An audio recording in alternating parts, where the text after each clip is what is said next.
Hello and good morning. Welcome to Golden Droplets episode number 4. A couple of days ago, November 20, was my 61st birthday, so I want to celebrate by introducing to you my favorite reference manager, Qiqqa. And I will start by sharing my screen.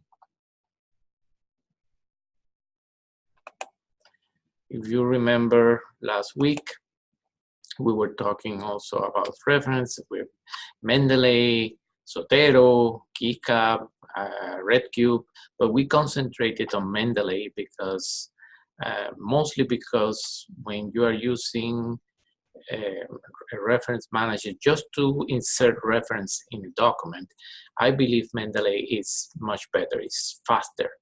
Qiqqa can do it, and I will show you how to do it, but it takes one extra step.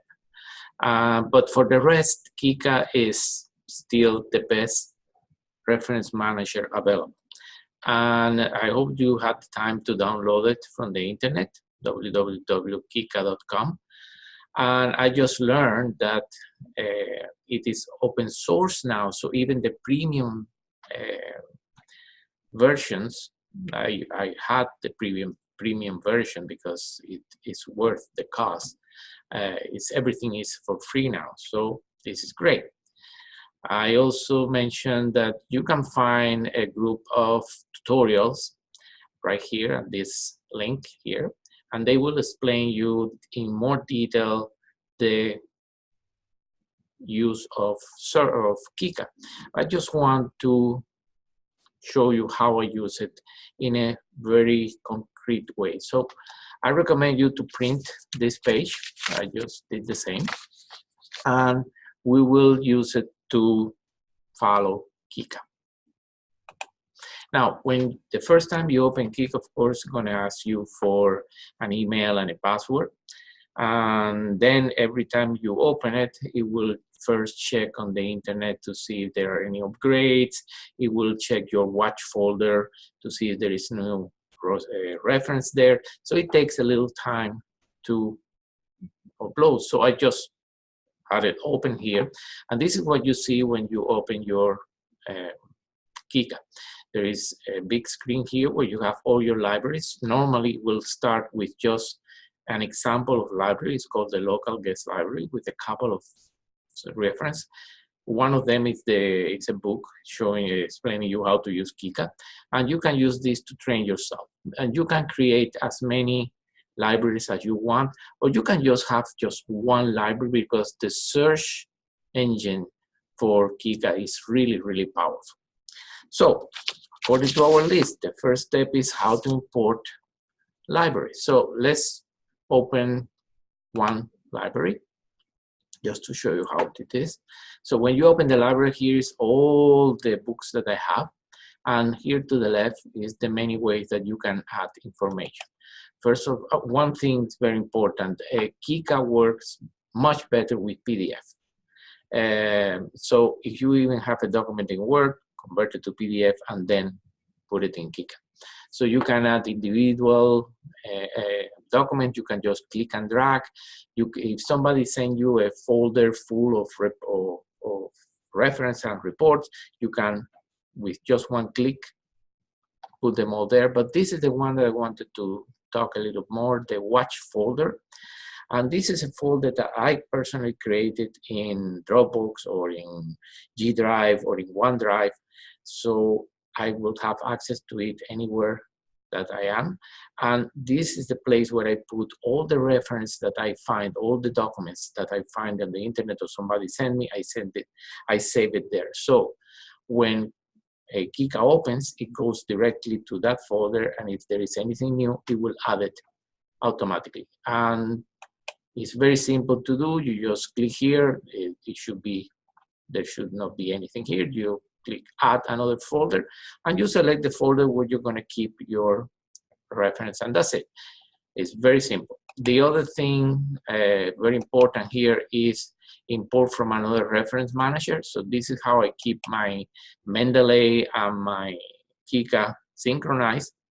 You can go to Mendeley and export all your references, and then come here in Qiqqa and import it. It will import Mendeley, it will import EndNote, Zotero, or even a generic BibTeX document. So that's very important, and this way you get all your documents synchronized. It doesn't matter you have it on Mendeley or on Qiqqa. The next step, once you have all your books here, is to go to BibTeX Sniffer. And what happens is that many of these documents will not have the metadata, the one that the software needs in order to do searches and links between documents. I will show you all that. So many times the document that you have is just a copy and it doesn't have any reference data, but in this is not the case. For example, this one, the chessboard classification, that's the document. The only thing that you need to do is to click here on import BibTeX. Okay, it imported, and then you move to the next one that doesn't have information. Geochemistry Blackshare, Geochemical Blackshare, that's it, that's the one. You just click on import and go to the next one. Geochemical studies, so it doesn't look that it found it. So what you do in this case, you select again the title just to make sure that it will find it. And here it is. No, yeah, the epithermal. So definitely this is a document that doesn't have a meta reference. In that case, you just put the number sign there and click next. And that way you go through all your documents. For example, this is a personal technical report. I know that it doesn't have any metadata. I just put the sign, etc., etc., etc. So I will not go through all of them, but that's the way you do it. Once you have finished with you have run the BibTeX, the next thing is clicking here in Find References. Okay, and usually if this is the first time you do it, it will take a long time, because what the program is doing now is getting every document, taking a look at the library, at the references, and compare to the reference to other reference in other books. So it creates links and it creates like a unique table of references. Of course, I have done this before, so it will not take that much time. Just let's wait a little bit. And then you can see it's saying they have found 0 so far. It will not find anyone because we have done this before. Right here in the left, you have a list of tags that you can sort. You can sort by author, you can sort by publication, by year. This is very useful when you want to work on a subject. Let's say you want to work on books that are from year 2000 to 2010. So you can check the year publication and then you select which ones you want, and it will tell you the books that you have. Once you have finished and you see that there is no new citations, go to auto tag. This is always important, and click refresh. And it will refresh the auto tags. Again, this is gonna be fast because there have not been any new books here. Okay. So once we have the reference and the auto tag refresh, we can go to home.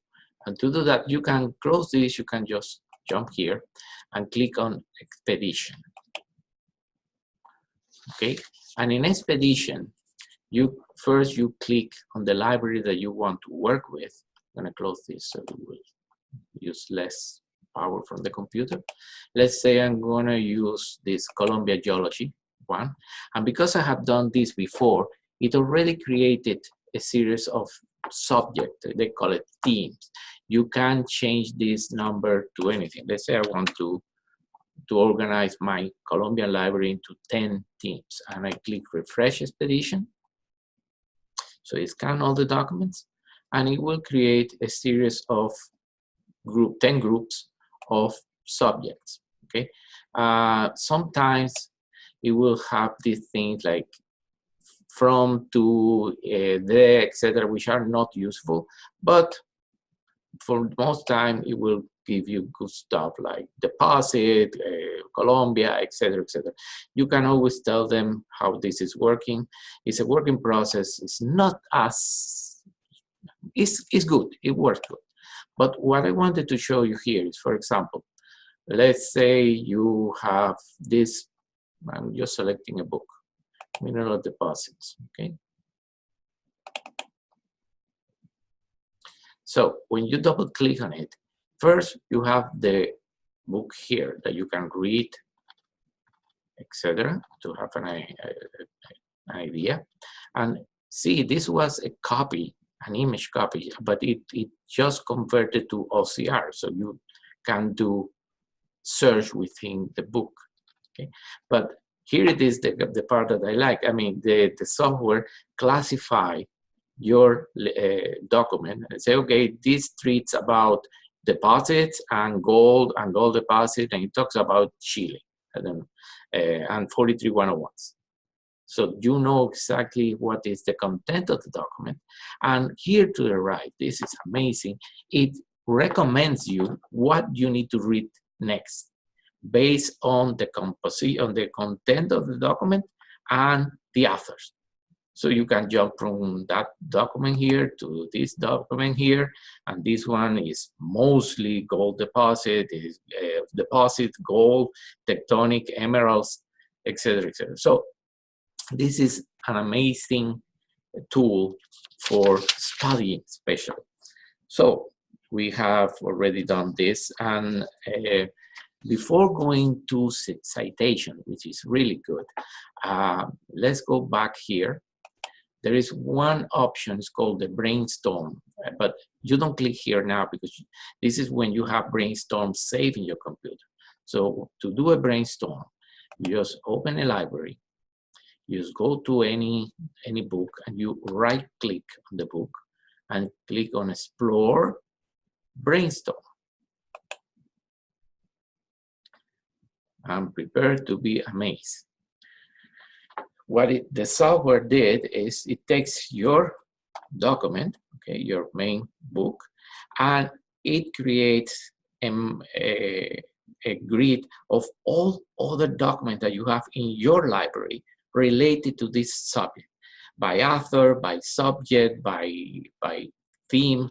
And this is another way that you can use to define, okay, I finished reading this, what I'm going to be reading next. And you can, of course, jump directly to the book that you want to read. It's just amazing. Of course, you can save it and then open it again. Let's go back again to the library.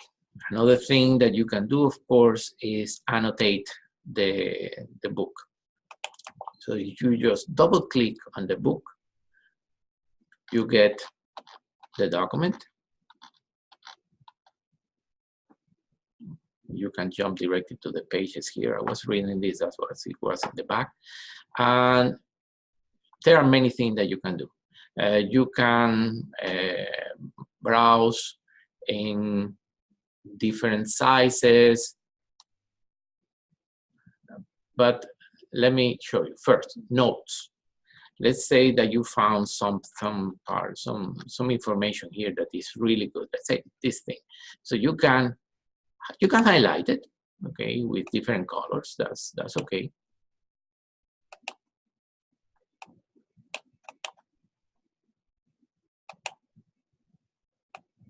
It's not working for me. Okay, sorry.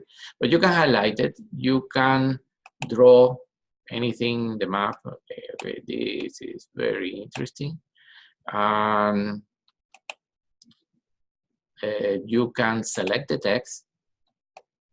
That's the problem. This document has not been OCR yet, so it have not been converted to text. That's why it didn't pick the note. Sorry, I should use a different one, but it doesn't matter.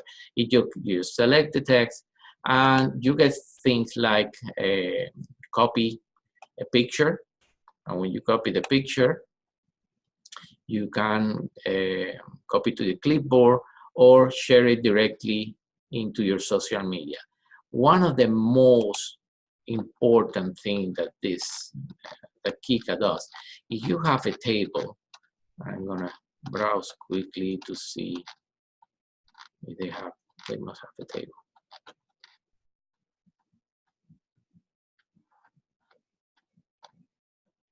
I should have done this before, but I prefer the impromptu. But anyway, I think I'm gonna need to open a different, let me open a different book. Thing. Let's open this one here. Let's see if it is. Yeah, here you can select that. This one is already a text that you can select. So again, let's say that you want to take a note of this paragraph here. So you select it. You can change the color. You can type whatever you want in there. You can put tags. You can share this thing with other people. If it is just highlighted, you can highlight it with color. And as I said, you can select a group of text and copy it and put it in your Word document, etc. But down here is a table. So look at what happens when I take a picture of a table. The program not only have a snapshot like in a clipboard, but it also converts the data to an ASCII file. And you can export this directly to Excel. And it's just amazing. It's a tab control thing. There is also, for the premium version, I assume that now is for everybody, a place called datacopia.com. When you click here, it will go to this website and it will use your data and create different graphics. So you can see graphically how your numerical data will look. It's one of these amazing things that Qiqqa has to offer. But now let's go and check on the citation. For this, I'm gonna close this thing. I'm gonna leave the Colombia thing, and I'm gonna put the Qiqqa here to the right. To do that, I just click and drag, and it's there, and I select here my document. Let's say that I have not typed anything yet. I'm gonna got this thing. Okay, let's assume I'm just typing. If you have your Qiqqa open at the same time as your Word, and you click here on Insight, and here on Site Papers, what happens is that Qiqqa will read what you are typing and will recommend which reference you should add here.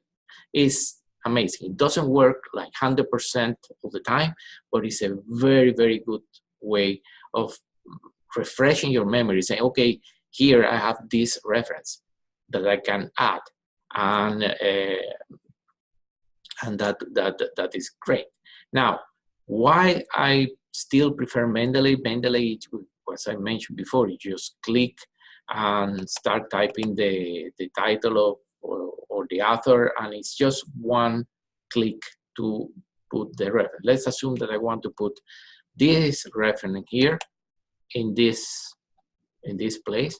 So I need to first click add the citation, and as you see, it's not in the proper way. So I need to click what they call it the magic wand, and then it will convert to a normal reference.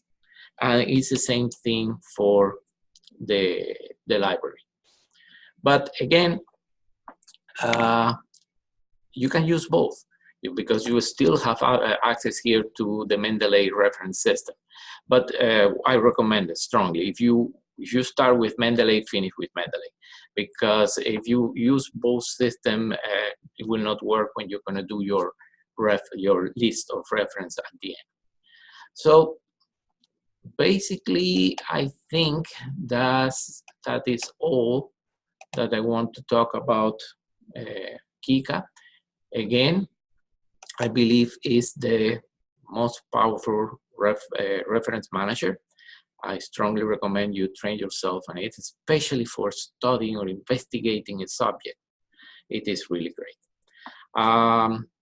That is all for today. Please subscribe. It will help if we get to 1,000 subscribers. Then we can do these things live and I can answer questions, etc., etc. So until next time, I think I will be talking next time about some uses of Excel in geology. Have a great day.